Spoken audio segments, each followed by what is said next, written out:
Do we want our claims to be mediated? Do we want our claims to be subject to arbitration? Do we want to go to litigation? You can actually pile mediation or put together mediation with something else. So for example, you could have a clause requiring mediation to resolve a dispute. And then if mediation is not successful, the parties will or shall be subject to binding arbitration in the state of New York, as an example. Can have a mediation provision and have nothing else. If there's a mediation provision and mediation fails, well, if there's nothing else in the provision, then litigation in the court system would be the proper forum to proceed from there. So generally speaking, your best bet, if you're ever going to put a mediation agreement into a contract, you'll also want to account for what happens if mediation is not successful. If you're not interested in mediation and just want the parties to directly go to dispute to either litigation or arbitration, skip the mediation process of including that in your contract. Now, with respect to litigation or arbitration, there's a lot of considerations to really put out into the universe. I think the most important things to consider is, number one, confidentiality. What type of agreement do I have? Is this an agreement where both parties are engaged in matters that are so intimately entwined in trade secrets and in items where if there was a dispute, if this went into the court system, it would be bad for everyone?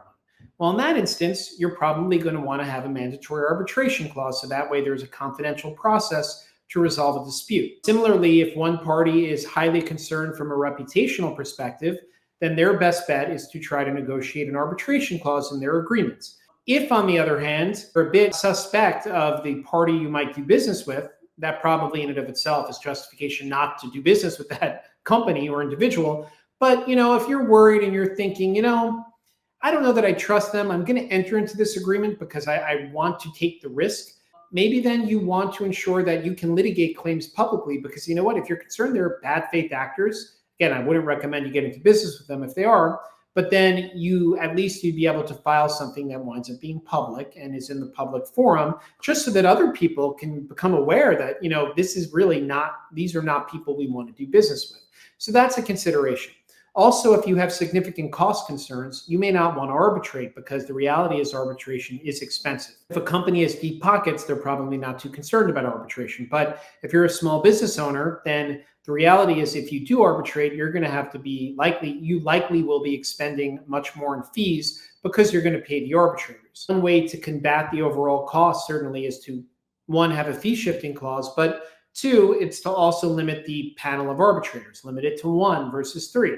And you can put that in the provision. You can make clear that there will be a panel of 3 or there will be 1 arbitrator that's rendering a determination. So that's a way to sort of ameliorate that risk. If you have those cost concerns, then I would either suggest that you consider litigation or you certainly limit the amount of arbitrators on a panel to 1.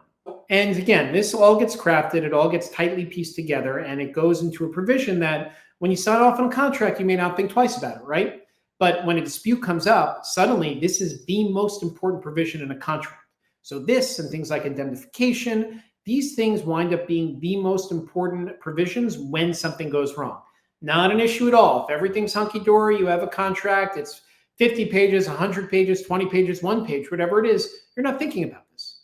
But when you get into a situation where something does go wrong, this is the first place an attorney is going to look to see what your rights are, which jurisdiction governs, what form you need to be in, and any other considerations concerning an active litigation. If you have any questions, if there's any follow-up, if you want to know more about these topics, feel free to email us or call us at 646-386-0990 and send us a note. Let us know what it is that you'd like to hear next time, because we as business attorneys are here to provide value. We're here to hopefully give everybody a general sense of the legal process and educate everybody a little bit about what the law looks like. Once again, I'm Ross Pitcoff with the Pitcoff Law Group, and I will see everybody next time.